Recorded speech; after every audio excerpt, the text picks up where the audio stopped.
ரூபம் டிவி நண்பர்களுக்கு வணக்கம். நான் உங்கள் சின்னா. வெல்கம் டு த ஷோ அறிந்ததும் அறியாததும். இன்னைக்கு சென்னையில இருக்கக்கூடிய தக்ஷன் சித்ரா மியூசியம்ல லேங் ஃபெஸ்ட் அப்படிங்கிற ஒரு நிகழ்வு நடந்துட்டு இருக்கு.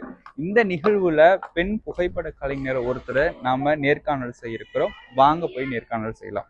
ரூபம் தொலைக்காட்சி நண்பர்களுக்கு வணக்கம். நான் உங்கள் சின்னா. வெல்கம் டு த ஷோ அறிந்ததும் அறியாததும். இன்னைக்கு சென்னையில நடக்கக்கூடிய தக்ஷன் சித்ரா அப்படிங்கிற மியூசியம்க்கு வந்திருந்தோம். லேங் ஃபெஸ்ட் அப்படிங்கிற ஒரு நிகழ்வு சிறப்பாக நடந்தது. அந்த நிகழ்வுல ஒரு கலைஞரை நம்ம பார்த்திருந்தோம். பெண் புகைப்பட கலைஞர் என்று சொல்லலாம். அவங்கள பார்க்கும் பொழுது எனக்கு ஒரு நிகழ்ச்சி, அவங்கள நம்ம நேர்காணல் செய்தா எப்படி இருக்குன்னு அவங்களோட அனுபவங்களை பகிர்ந்துக்கிறது தான் இந்த நிகழ்வு. அதனால மறக்காம நம்மளுடைய சேனலையும் சப்ஸ்கிரைப் பண்ணிட்டு உங்க நண்பர்களுக்கும் ஷேர் பண்ணிடுங்க. வாங்க அவங்களுடைய அனுபவங்களை நம்ம கேட்டு தெரிஞ்சுக்கலாம். என் பேர் ரேகா. என்னோட நேட்டிவ் வந்து ராமநாதபுரம் டிஸ்ட்ரிக்ட்டு. ஆனால் பிறந்து வளர்ந்ததெல்லாம் சென்னை தான். சென்னையில் வந்து நான் பிஏ எக்கனாமிக்ஸ் முடிச்சுட்டு இருந்தபோது எனக்கு தக்ஷன் சித்ராவில் எனக்கு வேலைக்கு ஒரு வாய்ப்பு கிடச்சிது. ஆரம்பத்தில் வந்து அசிஸ்டண்ட் லைப்ரரியாக ஜாயின் பண்ணேன். அதுக்கப்புறம் தான் சிஎல்ஐஎஸ் சொல்லிட்டு ஒரு டிப்ளமோ கோர்ஸ் ஒன்று பண்ணேன். அது முடிஞ்சதுக்கப்புறம் இங்கே நிறைய நிகழ்ச்சிகள் நடக்கும், நிறைய ஈவெண்ட்ஸ் நடக்கும், தெருக்கூத்து, பொம்மலாட்டம், அந்த மாதிரி நடக்கும்போது எனக்குள்ளேயே ஒரு இன்ட்ரெஸ்ட்டு, இது ஏன் நம்ம வந்து எடுக்கக்கூடாது. அதுவும் இல்லாமல் இங்கே கேமராலாம் இருந்தது நம்ம ஆஃபீஸில். எங்கள் தக்ஷன் சித்ரா ஃபவுண்டர் வந்து டெபோரா தியாகராஜன் தான். ஆரம்பத்தில் நான் எடுக்க ஆரம்பிக்கும் போது அவங்க எனக்கு ரொம்ப என்கரேஜ் பண்ணாங்க, இப்படிலாம் எடுக்கணும் அப்படின்ட்டு. இதுக்காக நான் கோர்ஸ்லாம் போய் கற்றுக்கல, இங்கேயே நான் எடுக்க தான் கற்றுக்கிட்டேன். நிறைய விஷயம் நம்ம மிஸ்டேக் பண்ணும்போது அடுத்து நம்ம எப்படி பண்ணலான்றது நமக்குள்ளேயே அது ஒரு செல்ஃப் தாட்டாக இருக்கும். அப்படி தான் எடுக்க ஆரம்பித்தேன். இப்போது ஒரு ஆல்மோஸ்ட் ஒரு 20 வருஷத்துக்கு மேலே நான் ஃபோட்டோகிராஃபியில் இந்த லைனில் இருந்துகிட்ருக்கேன். என்னுடைய இமேஜஸ் எல்லாமே நிறைய பப்ளிகேஷன்ஸில் யூஸ் பண்ணுறாங்க அண்ட் வெப்சைட்டு. ஆக்சுவலாக வந்து விமன் வந்து இந்த ஒரு ஃபீல்டில் வர்றது ரொம்ப கஷ்டமான ஒரு இது. நிறைய ட்ராவல் பண்ணணும், ஃபேமிலியை பார்த்துக்கணும், ஆஃபீஸ்லேயும் ஒர்க் பண்ணணுன்றது கொஞ்சம் கஷ்டம்தான். இருந்தாலும் எனக்கு இந்த வேலை ரொம்ப பிடிச்சதால கஷ்டம்னு சொல்லக்கூடாது, ரொம்ப விரும்பி ஆசையாக பண்ணிகிட்ருக்கேன் நான். அதுக்கான ஒரு நல்ல வாய்ப்பு இந்த இடத்துல எனக்கு கிடச்சிருக்கு நான் இங்கே ஒர்க் பண்ணுறதால. ஓகே மேம், இந்த வேலையை நீங்கள் பிடிச்சி செய்கிறீங்க அப்படிங்கிற மாதிரி சொல்லிடுறீங்க. அதே மாதிரி ஒவ்வொரு ஈவெண்ட்டுக்கெலாம் போவீங்க, அதில் நீங்கள் எடுத்த பிடிச்ச ஃபோட்டோகிராஃப் இது, அதை எடுக்கும் போது நீங்கள் எதுக்குன்னே மெனக்கெடல் செஞ்சுருப்போம்ல, ஒவ்வொரு ஃபோட்டோகிராஃபுக்கும் நான் இந்த அளவுக்கு மெனக்கெட்டிருக்கேன், அது மெனக்கெட்டதுனால இந்த அளவுக்கு பிடிச்ச மாதிரி வந்திருக்குன்னா நீங்கள் எந்த ஃபோட்டோஸை சொல்லுவீங்க? நிறைய கோவில் திருவிழாக்கள் இமேஜஸ்லாம் நான் எடுத்திருக்கேன். தீமிதி அண்ட் 63 திருவிழா, அந்த மாதிரி எடுக்கும்போது நிறைய அங்கே கூட்ட நெரிசல் ஜாஸ்தி இருக்கும். அப்போது முதல்ல இந்த கூட்டத்தை பார்க்கும்போது கொஞ்சம் ஒரு மாதிரி இருக்கும், எப்படா இந்த எடுக்க போகிறோன்ட்டு. ஆனால் நிறைய விஷயம் அங்கே நிறைய பேர் அதை பார்க்குறதுக்கு சுற்றி நிறைய ஜனங்கள்லாம் வருவாங்க. திருவிழாவையும் எடுப்போம், ப்ளஸ் அந்த மக்களுடைய அந்த ரசிப்பு தன்மையும் எடுக்கிறது.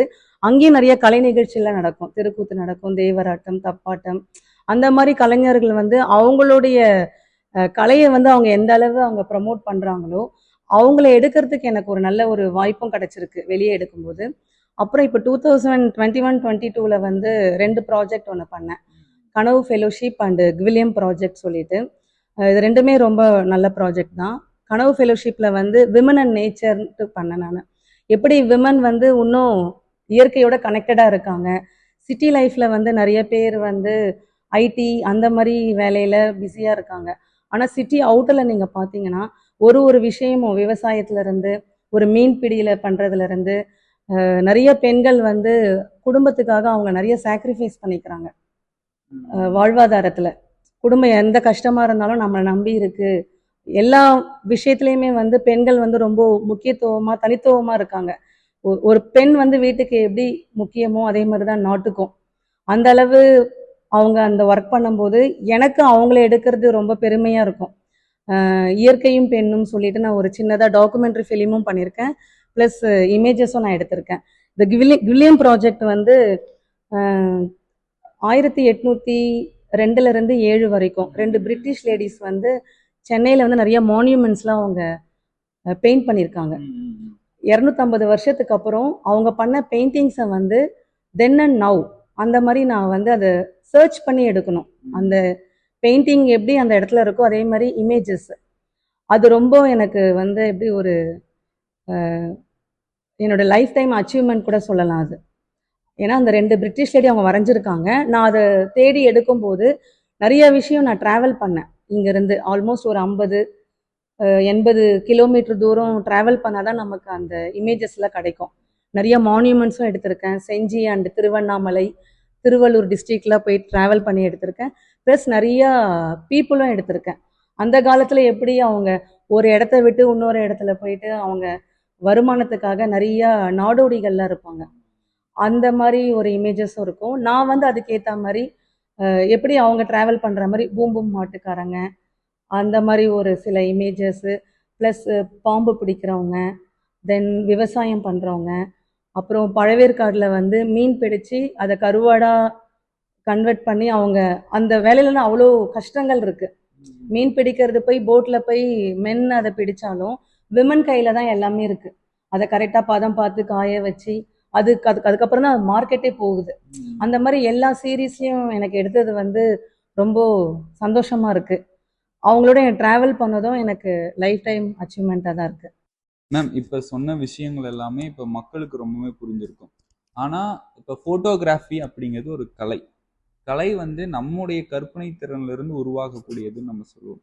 இப்போ ஃபோட்டோகிராஃபில் அந்த டெக்னிக்கல் பார்ட் ரொம்ப முக்கியமா, உங்களுடைய கற்பனை திறன் வந்து ரொம்ப முக்கியமா, இதை பற்றி கொஞ்சம் சொல்கிறீங்களா மேம்? இப்போ நான் வந்து எனக்கு பிடிச்சி இந்த ஃபோட்டோகிராஃபியை நான் கற்றுக்கிட்டேன்.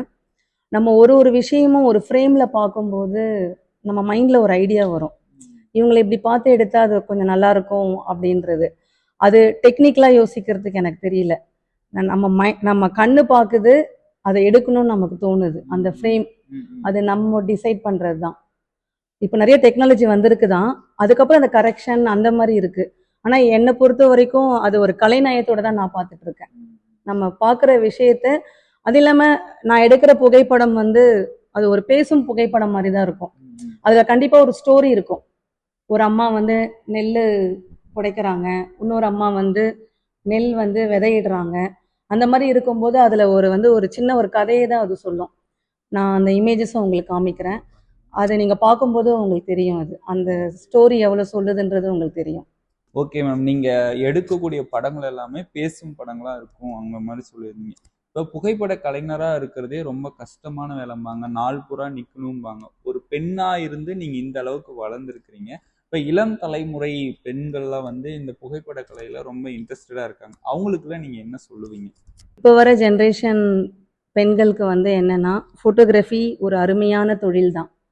அதை வந்து ரொம்ப இன்ட்ரெஸ்டாக இன்வால்மெண்ட்டோட பண்ணால் எல்லாமே வந்து நல்லபடியாக நடக்கும். நிறைய ஸ்ட்ரகிள்ஸ் வரதான் செய்யும். எதை பற்றியும் பயப்படாதீங்க.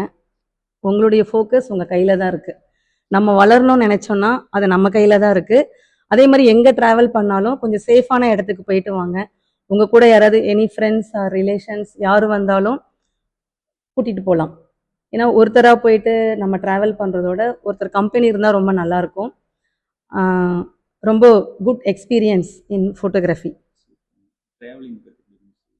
ஓகே, நான் நிறைய இடம் ட்ராவல் பண்ணியிருக்கேன். அங்கேயும் வந்து ஆக்சுவலாக நான் ட்ராவல் பண்ணும்போது சாரீ தான் கட்டிட்டு போவேன். இமேஜஸ் எடுக்கும் போதும் நிறைய லேடிஸ்லாம் என்னை பார்ப்பாங்க. அவங்களுக்கு ரொம்ப சந்தோஷமாக இருக்கும். பரவாயில்லையே, புடவை கட்டிட்டு ஃபோட்டோலாம் எடுக்கிறீங்க அப்படின்ட்டு பேசும்போது ரொம்ப மரியாதையாக தன்மையாக தான் பேசுவாங்க. அதே மாதிரி நமக்கு ஏதாவது ஹெல்ப்னாலும் உடனே அவங்க பண்ணுவாங்க. ஒரு ரெஸ்ட் ரூம் போகிறதா இருந்தாலும் சரி, சப்போஸ் அங்கே எதுவுமே நமக்கு ஃபுட் ஃபெசிலிட்டி இல்லைனாலும் நீங்கள் வாங்க எங்கள் வீட்டுக்கு வந்து சாப்பிடுங்க, அந்த மாதிரி தான் நம்மளை இன்வைட் பண்ணி நான் அவங்க வீட்டுக்கெலாம் போயிருக்கேன். ஒரு மாதிரி ஒரு ஃபேமிலி பாண்டிங் மாதிரி ஆகிடும் அவங்களோட. நம்ம ஒரு இடத்துல போய் நம்ம வேலையை மட்டும் பண்ணுறேன்ட்டு இருக்க முடியாது. நான் பண்ண எல்லா இடத்துலையுமே எனக்கு கொஞ்சம் சர்க்கிள் பெருசாகிட்டு நல்ல ஒரு நட்பு ரீதியாகவும் இப்போவுமே எனக்கு ஃபோன் பண்ணி பேசுகிறவங்களும் இருக்காங்க. மேடம் இந்த இடத்துல இந்த ஈவெண்ட் நடக்குது, எப்போ வரீங்க, அந்த மாதிரி சொல்லி கூப்பிடுறவங்களும் இருக்காங்க. அது மாதிரி ஒரு மாதிரி நல்லாயிருக்கும் அது. அதாவது நம்மளுடைய உறவுனா அம்மா அப்பா அத்தை மாமா சித்தப்பா இதெல்லாம் நம்ம பிளட் சம்மந்தப்பட்ட உறவாக தான் இருக்கும். ஆனால் இந்த ஃபோட்டோகிராஃபியில் நான் போய் ட்ராவல் பண்ணதுக்கப்புறம் இது புது சொந்தங்கள்லாம் எனக்கு ரொம்பவும் ஒரு மாதிரி நல்லா இருக்கு. அவங்க பேசுறது பழகிறது ட்ராவல் பண்ணுறது அவங்க கூட நான் மிங்கிள் ஆகிறது இதெல்லாம் எனக்கு ரொம்ப பிடிச்சிருக்கு. அதே மாதிரி விமன் ஃபோட்டோகிராஃபர்ஸ் எங்கே போனாலும் ஒரு மாதிரி ஃப்ரெண்ட்லியாக இருக்கிற அணுகுமுறையில் இருந்தீங்கன்னா ரொம்ப நல்லாயிருக்கும். எந்த ஸ்ட்ரகிளும் உங்களுக்கு வராது. உங்களுடைய ஃபோக்கஸில் நீங்கள் பாயிண்ட் பண்ணிவிட்டு உங்கள் சுதந்திரம்னு உங்களுக்கு ஒன்று இருக்குது, அதை நீங்கள் பாட்டுக்கு நல்லா ஃப்ரீ பேர்ட் மாதிரி இருக்கலாம். சூப்பர் மேம், வாழ்த்துக்கள். கலை மீது இந்த அளவுக்கு ஆசை வச்சதுனால தான் நீங்கள் இந்த அளவுக்கு வளர்ந்துருக்கிறீங்க. கலையை ரசித்து இருக்கீங்க. உங்களுடைய உழைப்பை நம்பி இருக்கிறதுனால தான் பெண்ணாக இருந்தாலும் எதையுமே சாதிக்க முடியும் அப்படிங்கிறதுக்கு நம்முடைய மேம் ஒரு எடுத்துக்காட்டு. இன்னும் வரும் தலைமுறைகள் ஃபோட்டோகிராஃபியில் இன்ட்ரெஸ்டாக இருந்தால் உடனே ஜாயின் பண்ணுங்க, உங்களுடைய கலையை ரசிங்க அப்படிங்கிறதுக்காக தான் இந்த வீடியோவை நம்ம எடுத்திருக்கோம். இந்த வீடியோவை மறக்காம உங்கள் நண்பர்களுக்கும் ஷேர் பண்ணிடுங்க. மீண்டும் ஒரு காலத்தில் நான் உங்களை சந்திக்கிறேன். அதுவரையும் உங்களிடமிருந்து விடைபெறுவது நான் உங்கள் சின்னா.